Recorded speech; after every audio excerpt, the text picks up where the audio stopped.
मी एक पानडी मित्र आहेत माझे, त्यांचं नाव नाही सांगणार, परंतु एक गोष्ट ऐकण्यात आली की बाबा फक्त कॉपरचे तांब्याचेच रॉड ड्राय लाईनला किंवा चालू लाईनला व्यवस्थित काम करतात असं त्यांचं मत होतं.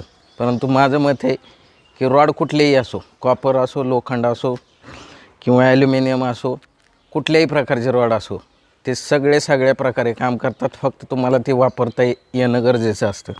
नमस्कार मित्रांनो, तुम्हाला मी आत्ता जस्ट एक क्लिप दाखवली. तो आवाज तुमच्या सर्वांच्या परिचयाचा आहे. त्यांचं म्हणणं आहे की रॉड हे कोणत्याही धातूचे असले तर चालतेत, फक्त आपली टेक्निक महत्त्वाची असते. तर माझं मत आहे 12-13 वर्षाच्या हिशोबाने जो अनुभव घेतला मी त्याच्या हिशोबाने सांगतो तुम्हाला का कॉपर हा एक नंबरच धातू आहे.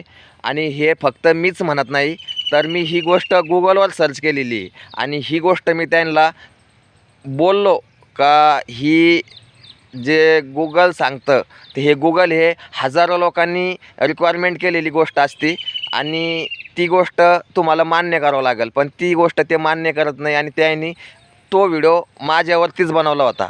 तर ती गोष्ट मला कुठंतरी खटकली, म्हणून मी काही व्हिडिओ बनवले त्यांच्या विरोधात. तर काही गोष्टी जरा त्याच्याबद्दल जरा माझ्याकडनं काही गैरसमज होत असेल तर याच्यानंतर व्हिडिओ नाही बनवणार मी. पण माझं सर्वांना विनंती आहे की तुम्ही एकदा गुगलवर सर्च करा, पाणी शोधण्यासाठी कोणता धातूचा रॉड सर्वप्रथम प्राधान्य दिलं जातं, फक्त एवढंच सर्च करा. माझी एवढीच विनंती आहे. धन्यवाद.